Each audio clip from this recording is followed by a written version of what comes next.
listening to The Cyclone on J360 Radio. With your hosts, Dev and Al. Jay has entered the Cyclone. Hello and good evening, J360 Legion. Welcome to The Cyclone here on J360 Radio.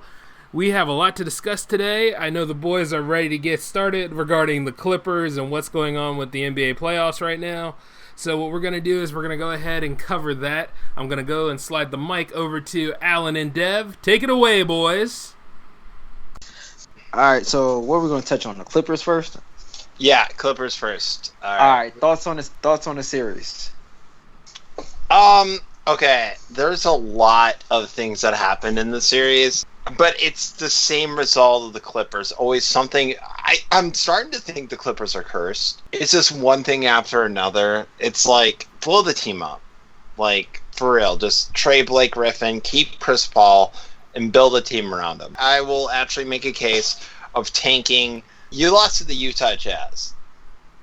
That's pretty bad. I'm not saying that they're terrible, but Gordon Hayward is the only really bright guy on that team. Clippers, you blew it really bad again. And it's like, it's always some bad luck circumstance. And Griffin is hurt a lot. It's time to trade him for something. Anyways, you continue, Dev. Okay. My thoughts on the series is that the fact that it went to a Game 7, I knew the Clippers were going to lose. Because in deciding Game 7, they haven't necessarily always shown up. They've always been that team that collapsed at the wrong time, injuries at the wrong time. Just last year, Chris Paul has a hamstring injury. Blake Griffin gets injured again. They're out of the first round. And this is just another case where Doc Rivers, the GM, fails Doc Rivers, the coach. Doc Rivers, the coach, gets the most out of his players. I can't argue with that. And it's unfortunate that he gets those injuries around, the playoff time again. I feel like you maybe need to take a page out of, LeBron's book or Greg Popovich's book and, rest guys who need to be rested. So come playoff time, they're not injured and worn out. But as a GM, Doc Rivers is terrible. It's just face the facts. And at this point, they need to fire him as the GM, keep him as a coach, so Doc Rivers, the coach, isn't failed by his former GM self ever again. And I hope nobody ever gives him that type of power again, because honestly, he doesn't do good in that type of position. And, get a new regime in there. I like trading Blake Griffin, but I also feel like they missed out on the prime opportunity to trade him a few seasons ago before these back-to-back injuries come playoff time, where teams are maybe a little scared to take him. They're like, oh, man, they don't want damaged goods at this point. But I said all that to say this, that series-wise, the Clippers are just missing depth. Like enough, they have the star power. They're missing the bench players, and they're pairing guys like Austin Rivers, who wouldn't be a quality starter on any other good team, to help fill in roles that they can't do it. Outside of Jamal Crawford, the team doesn't really have anybody. I actually want to say something ridiculous. Go ahead. Would you be okay of firing Doc Rivers, not only as a GM, but the coach? You know what this is reminding me ridiculously of? What? Chip Kelly. From the Eagles reign. Does it not remind you of that? Yes, but no. See, when Doc inherited that team, he didn't have a lot of those pieces. He did? It's not like they... Well, he kept the stars intact. I will give him that, but you got to think basketball and football are a little too different. Chip Kelly got a whole new regime. Like, he traded away all the good players.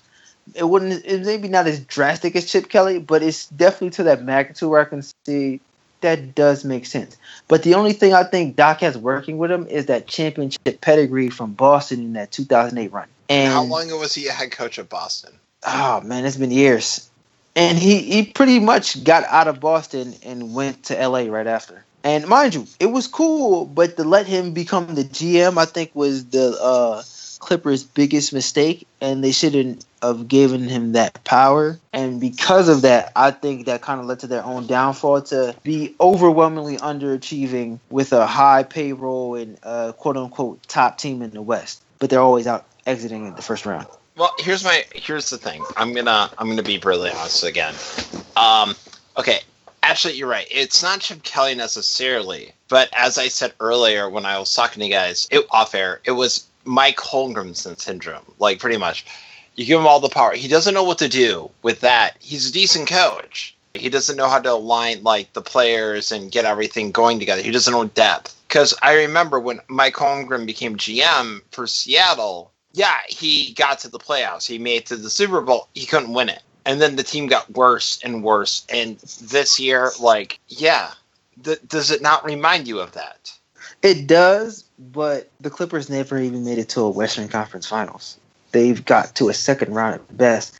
And the year they were supposed to get to the Western Conference Finals when they beat the Spurs in 7 games, a tough 7-game series, by the way, in the first round, they lost to, Houston, I believe, in the second round. Yeah, they had a whole meltdown against Houston.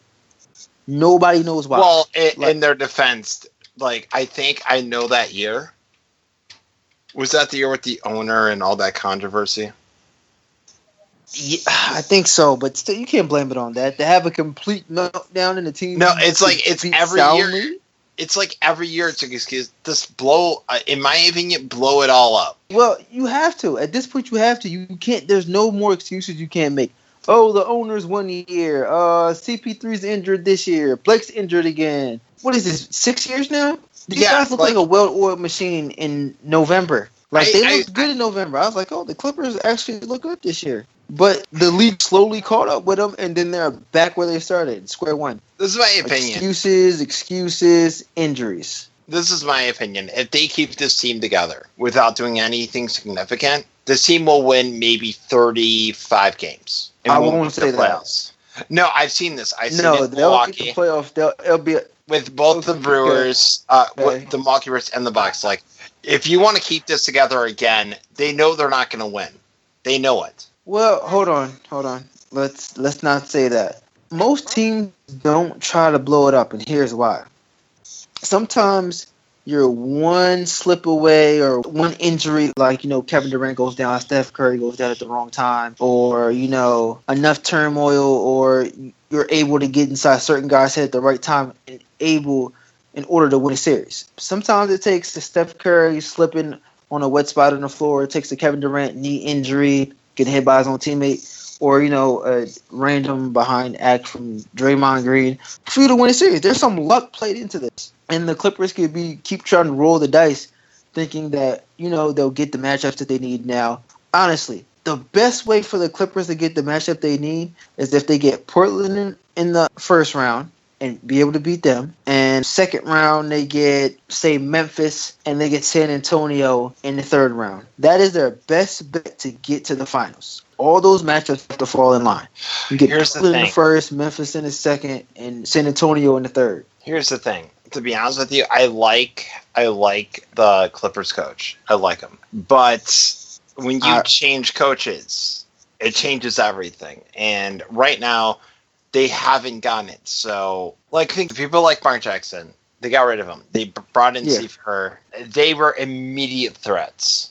Well, you got to think about it. Mark Jackson built that team. Steve Kerr took them to the promised land. Now, I think Doc Rivers inherited that team. And listen, Doc Rivers isn't the type of guy to build teams. He's not. He's the type to kind of inherit a team, get them to where they need to go, and, maybe get a couple championships out of it. He just happens to go to an organization that has been woefully bad with bad luck and plagued with injuries over the years. And because of that, it's going to look terrible. You know what Doc Rivers reminds me of at this point right now? Tony Dungy from the Indianapolis Colts. Nah, not at least Tony. At least Tony got a Super Bowl out of Peyton. You can't. No. I'm talking about his Tampa Bay run. Okay, that makes sense. He's not, he's good. He's guaranteed to get you to the playoffs actually, to be honest, let's be honest, it's a Marv Levy situation. He's good enough to get you in the playoffs, but he's not going to get you over that hump. I'd make a case that maybe it's time for a change, even for coaching. Not just something needs to be done.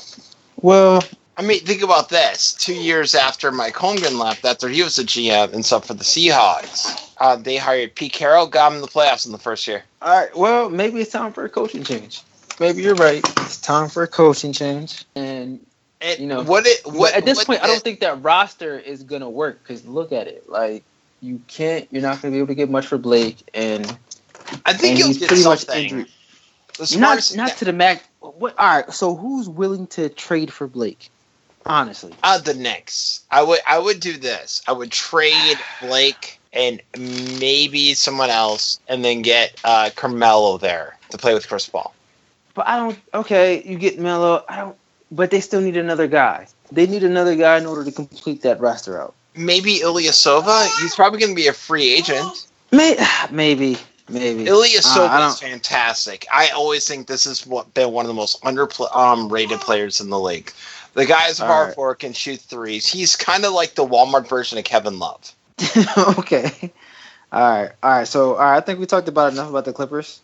All right. Anyways, let's move on. Okay. How can the Eastern Conference improve? I think that's the next one. Well, the Bucks are going to continue to improve. I know that much. Washington needs some more bench players. If they get the bench players they need, I feel like they could be they get some decent bench. Because if you have one guy that falls on that team, then like the whole team starts to fall apart and the flaws are made like really evident. The Bulls, I still stand by this. I thought the Bulls were going to blow things up this season. Like, when they trade Derrick Rose, I'm like, yeah, they're obviously like, going to rebuild. But yet you've signed a 37-year-old Dwayne Wade to be a starter. I didn't understand that one. Did you? I mean, listen, it's one of those moves where like you're pretty much paying for the name at that point. Yeah, I never really understood that pickup. Did you? Not really. I didn't see. I mean, playoff time, yeah, he did help. But long term, I didn't see how he helped. I liked him in Miami better, to be honest. But Pat Riley, being the GM that he is, needed to like let him go. I'm actually shocked they didn't trade Jimmy Butler. Well, Boston didn't want to give up all their assets for Jimmy Butler just yet. They kind of wanted to ride it out. But they don't really have a star outside of Isaiah Thomas that can kind of complement him and, get his own shot and still play defense on the other end. Yeah, I understand that. And I completely agree with you. I don't know. The Eastern needs a lot of work right now. Well, it doesn't help that the problem is the NBA is so hindered because they keep creating these superstar teams right now. Well, you got to think about it.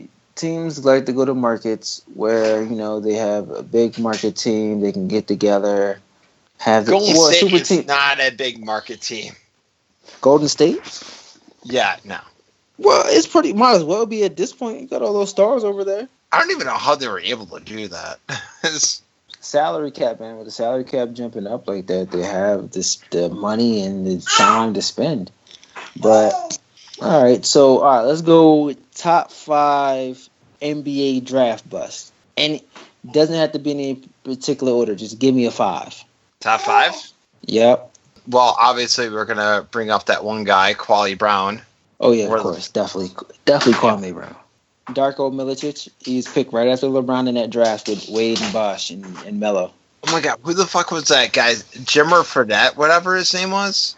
Yeah. Oh, remember Adam Morrison. But, no, Jimmer Fredette, like, seriously, I don't get where anybody thought he was going to be good. People were like, he's going to be the next Stephen Curry. No, he wasn't. That's because he was dropping 30 in college, and people felt like he was going to be all... And he's shooting from, like, deep threes and stuff. And I'm like, I don't see it. I didn't see it. And people thought Adam Morrison was going to be the next Larry Bird.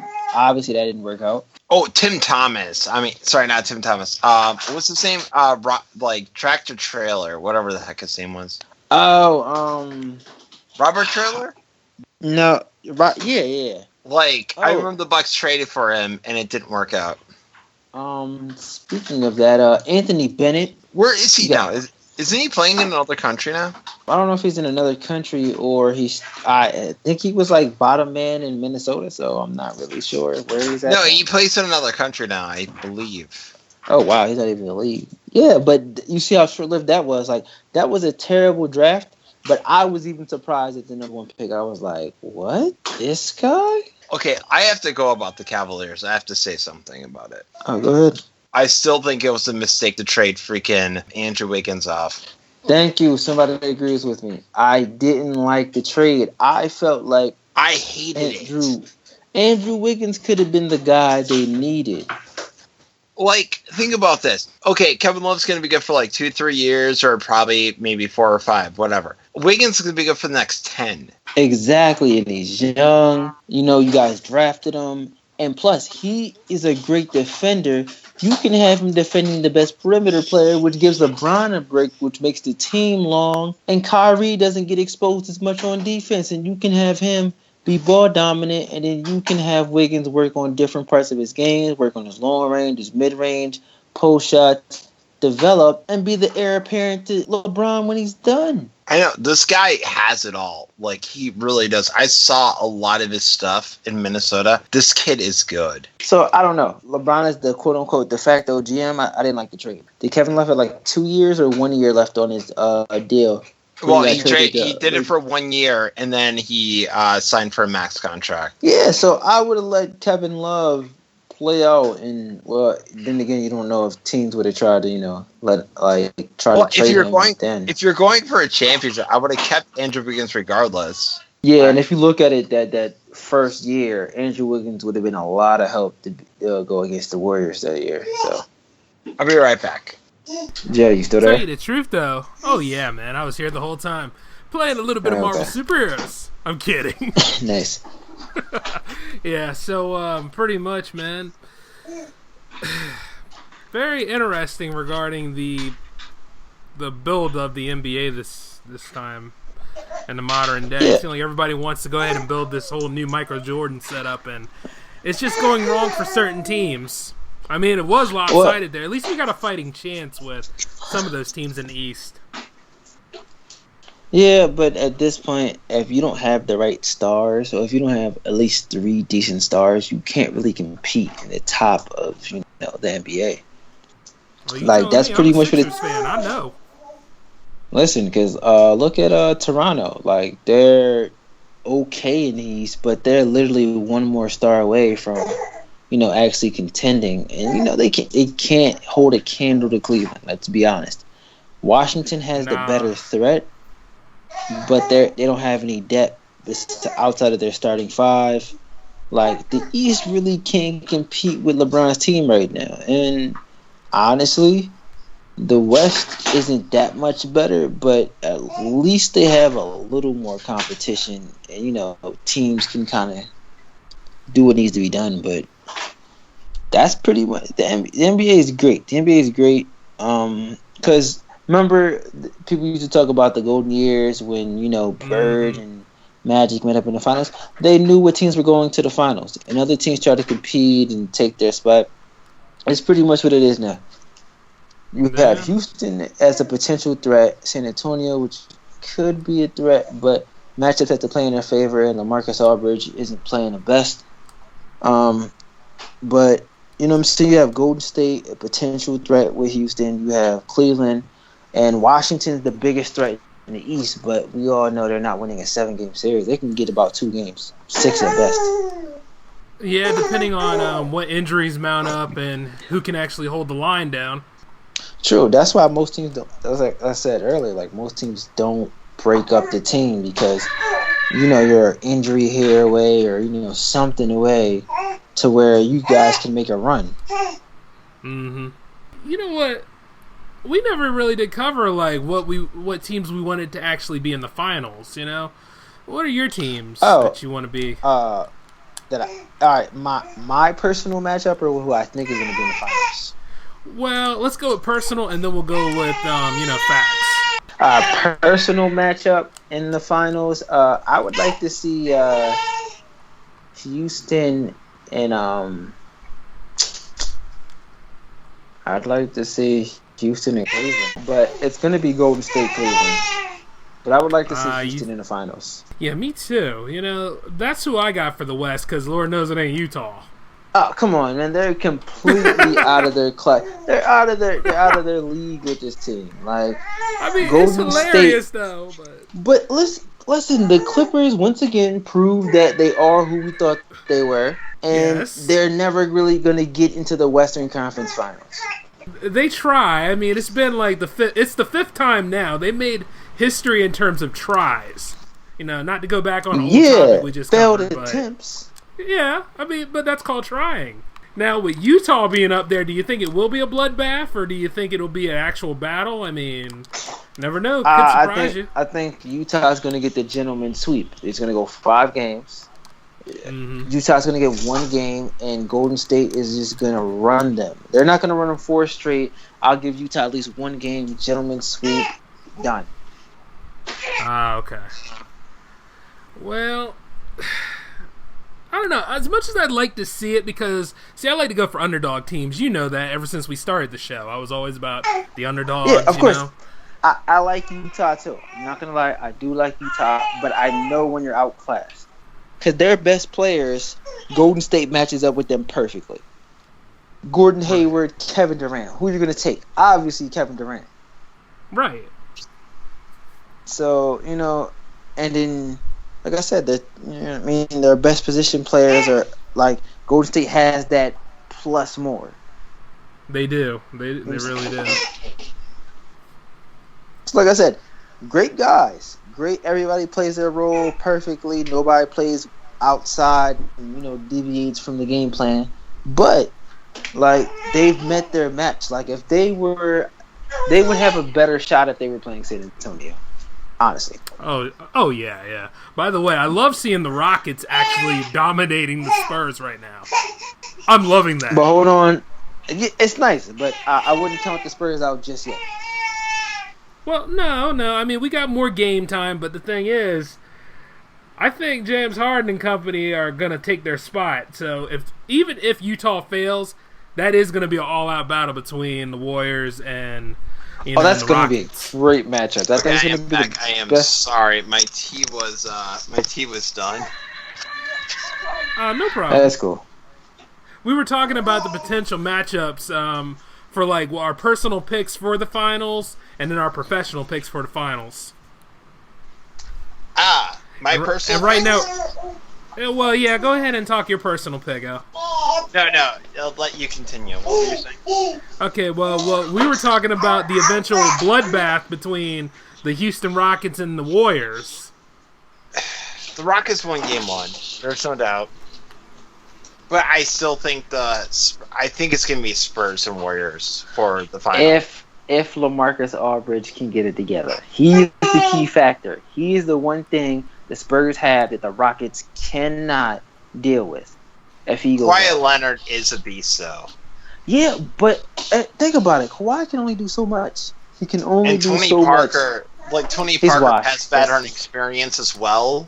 Okay, but he's washed, man. Let's face the fact. I don't think Tony Parker's washed. I don't think I know. He's washed. He's done. Put a fork in him. He's roasted. So you pretty much think he's kind of like how everybody thinks of Dwayne Wade right now. Exactly. No, I don't think that. If the Rockets get past and it is the Warriors and the Rockets, it's weird. I would probably pick the Rockets to go to the finals. You're with me then. The Rockets are so red hot. They're good, and James Harden is playing on a whole nother level. I mean, he could give LeBron a run for his money. You guys want to know my personal pick? Yeah, go ahead. I actually, now, considering I'm a Sixers fan and I always have to represent the East, I have to roll with the East, no matter what. It's not the Celtics this time. It's actually, I want to see Washington versus the Rockets. I really do. Rockets. That would be fun. That would be fun until somebody on Washington gets injured. Yeah, that's the only problem. I don't know. I stand by this with Washington. They have a great team, but they have to step up against this Boston. That's why I actually told Jay just before the show, they have to win tonight. They have to. If they had any chance, they have to win tonight. Deb, do you agree with that? Oh, of course. It's game 2, and you have to make a statement. And if you don't make a statement here and you go down 0-2, I don't see them coming out. I see either a sweep or 5 games. If you don't even the series here, I don't see you guys coming out on top. Exactly. But no, if it's the Rockets and if it is the Rockets and it's probably going to be the Cavs. Let's be honest. But Well, the Cavs have have such a freaking horrible defense. I could actually see the Raptors. They could shockingly surprise them. But unfortunately, their offense went cold because they don't have any legit 3-point shooters, other than Middleton, who was coming off an injury. I don't know. What's your take on this, bro? Oh wait, the series? Yeah, no. Like, did you think the Bucks or the Raptors had a better chance of taking on the Cavs? No. Raptors. Listen, we know what the Raptors are. They're not good enough to beat the Cavs. It's painfully obvious, especially when you get beat that soundly. The Bucks, younger team. I feel like the Bucks would have the better chance because we know what the potential of Toronto is, and you can't trust the backcourt of DeMar DeRozan and Kyle Lowry, especially Kyle Lowry, especially with his erratic shooting. All right, Jay. What's your take? Regarding this, so far Yeah, I think the Cavs got this dominated right here. Yeah, I am sorry. I mean, with or without the defense, but definitely the Cavs have got this on lock. That's why I'm really looking towards the Boston-Washington game right now because I'm not paying attention to that other one. You see what I'm saying? So, what do you think of the Cavs in Toronto situation, man? Like, Okay. who do you think is going to win? So I'm going gentleman's sweep, 5 games. You get one at Toronto. You get one at home. That's it. I agree completely. Toronto's gonna squeak one in Toronto, but then after that one win, Toronto's gonna completely dominate. I think Game 3 is gonna be the game that Toronto wins to prove something, but then the Cavaliers will win the next 2 games and the series is over. Nah, I'm saying 4. I'll give Toronto game 4 though. 0-3. Win 1, and then they'll lose back to Cleveland. They'll win Game 3. I think they'll win Game 3. I'll give them Game 4. They'll win Game 4. They'll lose Game 3. Well, either way, it depends on how much LeBron needs to rest. Well, look, I'm never letting that go. By the way, Stop with that listen. The guy knows when to turn it on. He knows when to make a statement, and he's just like, "Yeah, I'm here till it's actually needed." I guess that's what he's doing. He's not like he's Bray Wyatt and just randomly appears and loses every game, you know? Well, I hope not. Very true. I mean, that would be something if the Toronto Raptors actually managed to beat the Cavs. If Toronto beats the Cavs, I will literally eat, I will buy a Toronto Raptors shirt and I will eat it live on camera. Oh, God. That would be an upset to everything, wouldn't it? It would just blow all of us away. We'd be like, damn, this kind of invalidates both of the episodes we've made. There's no way Toronto's going past Cleveland. There's no way. No, they're not. But if some magic happened and they actually did, LeBron would really have to eat his words. And that, and all that press is going to blow up in his face. I don't think Angels in the outfield's going to help him now. Nah, definitely not. Not even the 6-man. Yeah, I don't think there's going to be some kid in a bunk bed praying, "Oh, if Cleveland wins the Eastern Conference Championship, his father will come home." I don't think that's going to happen. I don't think he's going to find Michael Jordan's old sneakers, lace him up, and play like Mike either. So, yeah. Oh my God, like Mike! I never watched that one though. What? I like how you guys referenced all of those movies. Oh, you gotta go off the list, man. Dude, I want to watch Like Mike now. God darn it! I have to watch. I feel like I need to watch Hoosiers. I don't know why. Wow. Hey, guess what? I got a copy of Air Bud. We have to watch Eddie with Whoopi Goldberg when she was the coach of the New York Knicks. Yeah. Maybe Whoopi might help him out and help. She knew what to do. She actually that is the weirdest movie. She knew basic fundamentals of basketball, which shocked me. which makes for an interesting movie. True. But you know what though, we kind of dragged this one out, but as we should, it's our show. But moving forward, guys, I would say it still really depends on Boston and Washington right here because we know that other game's a wash. Now, as for what's up? I don't know what it is with Washington. There's something. They're missing something. I don't know what it is. Both teams are missing something. They are. Well, they're not going to find it in the draft, and they have to get it. They have to address it this offseason. But this and draft the GM's is so loaded.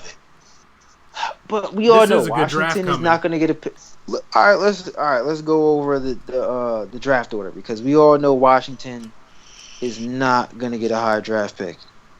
Right. Celtics will. Well, that's because Danny Ainge. Thank you, dude. Thank you, Brooklyn. Right? True.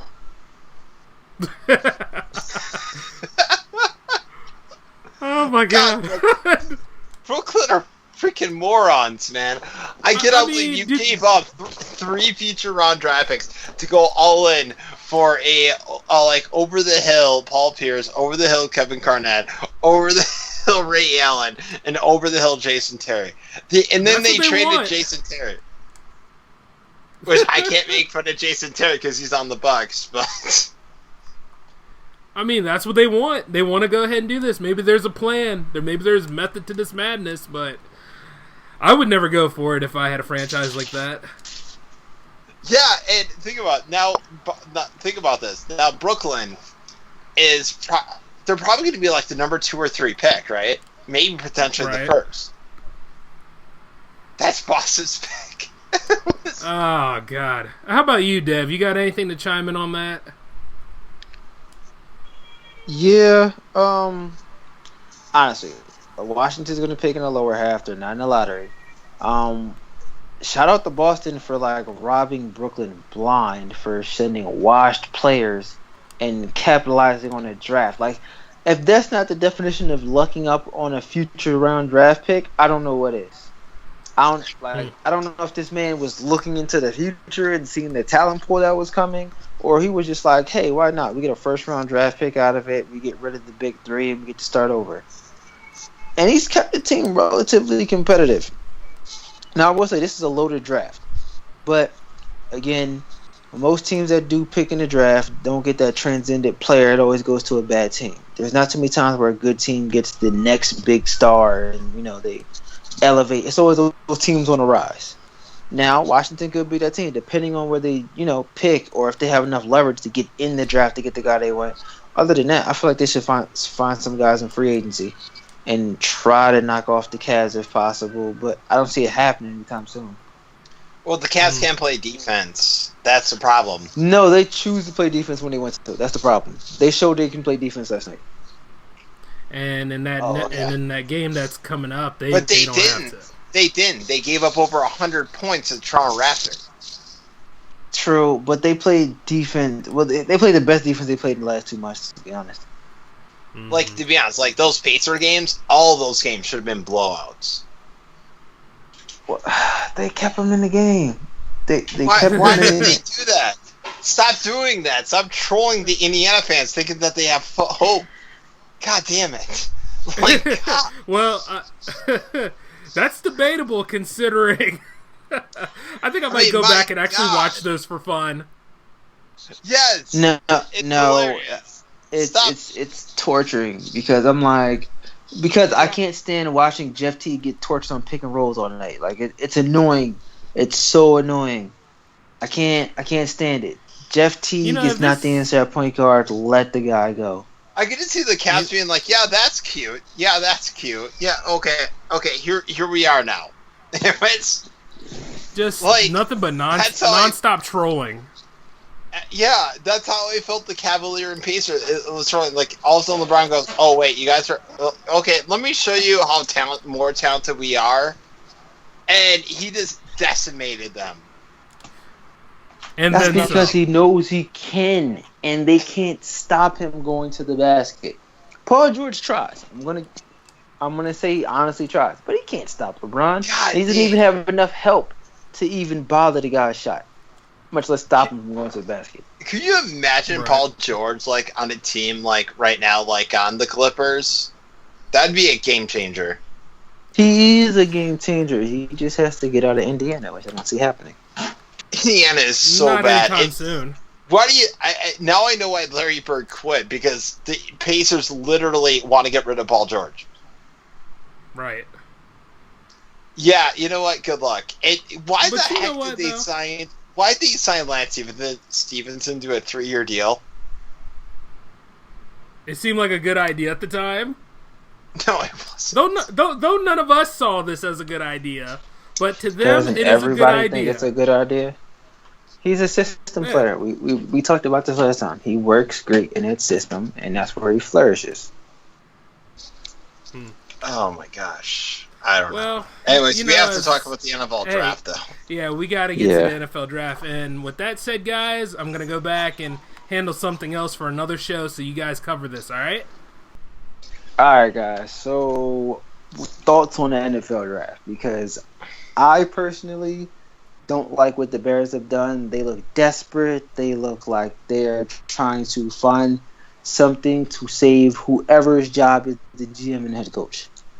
Terrible trade. You don't give that many picks to move up one spot to get a bust of a quarterback. And you pay all that money to Mike Glennon, and I don't see it. I don't see it working. Okay, so I watched the draft with my good friend. So, who probably, he's one of my great friends. But the thing is, with this, it was like, why? Like, my jaw dropped. Like, I'm trying to teach him how the NFL draft works.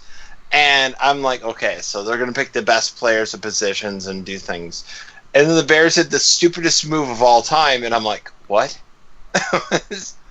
No, like, I am sorry. Mitch Trubisky is not the answer for Chicago. Like, Jay Cutler would have succeeded in Chicago if you would have built an O-line. But you didn't do it for, like, numerous years. It's so infuriating. And you blamed it all, it's all Jay Cutler's fault. Now, you gave Mike Lennon all that money. And Mike Lennon, who I actually like, I don't know. Do you like him, Dev? Hold on, guys. I got to take care of something. Okay, meanwhile, he's fighting a dinosaur. It's hardcore. Yeah, he's handling his business. Yeah, he's handling business. It's hard to fight. He's handling his business, but tell us more about what happened between you and your good friend during this NFL draft spectacle. Come on, this was getting interesting. Okay, so, yeah, me and my boy, we were watching the draft, and, I'm trying to teach him football. Oh my gosh. Okay. Thank God I wasn't with my girlfriend at the time, but, no. So we were watching it, and I'm like, oh, man, okay. So the Browns got their first pick, and I'm like, yes, we got the guy we wanted. All right. And then all of a sudden there was a trade for the Bears. I'm like, man, they really want that, linebacker, because that would help solidify the Bears' defense, because it's been lacking. No, they go all in for that quarterback. My jaw dropped. Let me guess. Mitch? Yeah, Mitch Trubisky. Why? What is it about this guy? I've been hearing things left and right. I've been hearing, he could surprise you, and then I also hear, how he really sucks. And then it's looking at his college tape, you're looking at this, it's where did they find these filler guys? You know what I mean? Where did they find them? I watched a lot of his college tapes. He's not good. He's just no, of course not. He kind of reminds me of Okafor. Exactly. I'm Actually, just that's saying, the perfect example. That's actually the perfect example. He's the most average player ever. He should have been a 4th-round pick. This is what he is. He is Jason Campbell. Jason Campbell 2.0. That's all he is. There's no other way to describe it. I mean, seriously. I'm sorry. I had to text Packer fans saying, the Bears are a joke. I cannot believe they did this. I am sorry. Mike Glennon is a better quarterback than he is. I saw what he does in the pocket. You know how they had his draft profile, right? And you know how they try to make the draft profile sound good for everybody, and they fail because there's a lot of lies? They try to say that he was good in the pocket, and that he has potential to be that pocket quarterback we're all thinking of. And he can do a good job on the read options. But if you take a good look at his film, But he's like a statue, but he doesn't make any throws. Like, I don't know. I wasn't happy with this. They try to say that he actually is good in the clutch, is what they're trying to say. But, I just don't see it, and I damn sure don't see it for the Bears. It kind of annoys me considering that the Bears are a strong legacy team. You know what I mean? They've been there during the golden age of NFL. And how the mighty have fallen. We both have soft spot for the Bears. We hope eventually they can be dominant again. I mean, at least they play on real grass, for goodness sakes. Yeah. It's like... Why didn't you just let Glennon have like a year or two before you drafted a quarterback with the number 2 pick? Oh God, Glennon is like probably pissed. If I was Mike Glennon, I'd be like, trade me right now. Oh, very, yeah. Be looking for a home to go to because that doesn't make any sense. I mean, I know somebody has to take the fall. That usually happens in the draft. Somebody has to take the fall. But why on earth did it have to be the Bears for an upteen time? The thing is, I know the 49ers, they weren't going to draft him anyways. No. The 49ers and the Browns knew what was going on with this guy. This guy screams bust. And technically, those two teams, and I was going to say your team because you are a Browns fan, but you two won the draft. You know what I mean? You guys are pretty much the winners of the draft. Although I'm not going to be honest. I'm going to be honest here. Like, Hugh Jackson wants his own team. And honestly, this draft was actually pretty shockingly brilliant for the Browns. To be honest with you. Like, I really like a lot of the picks that they did. Mm-hmm. Got some set pieces there, I'll tell you that. So I was watching First Take, and people are like, oh, all these other teams. No, the Browns won the draft, without question. Sadly, it came off the Texans' expense, which, by the way, so let's go on with this. Dev will someday come back. He's still fist-fighting with the dinosaur. Yeah, he's still handling something very important right now. He'll be back. But... Dude, did you ever expect a T-Rex with boxing gloves? I never expected that. But he came after Dev. Wait. You mean Alex from Tekken is here? Typical. Anything happens in a J360 show. Well... That wraps up this episode of The Cyclone for now, ladies and gentlemen. Apparently we're running out of time. We're going to cover the NFL draft next episode, but meanwhile, I will say this. As of the time of this recording, Boston has won the second game, so stranger things have happened. Maybe Washington could rebound, but the odds are against them at this point. But we still have a lot more basketball to cover, and you never know. History can change at any time. But I still am going to try to hold out for maybe a Washington Rockets game. As long as I got the Rockets in there, and as long as it's not a repeat of the last few years of the finals, things will be fine. But outside of that, though, I'm glad for those of you of the J360 Legion that tuned in and listened to us live and are listening to us right now. Feel free to download, rate, and subscribe. I mean, as this is syndicated, it's syndicated just like the J-Man Show is, which is going to happen tomorrow at 7 p.m. So I want all of you to take it easy. Come on back in Friday for episode 3 of The Cyclone, and you got something to enjoy. So on behalf of the Cyclone crew, this is J360 Productions signing off.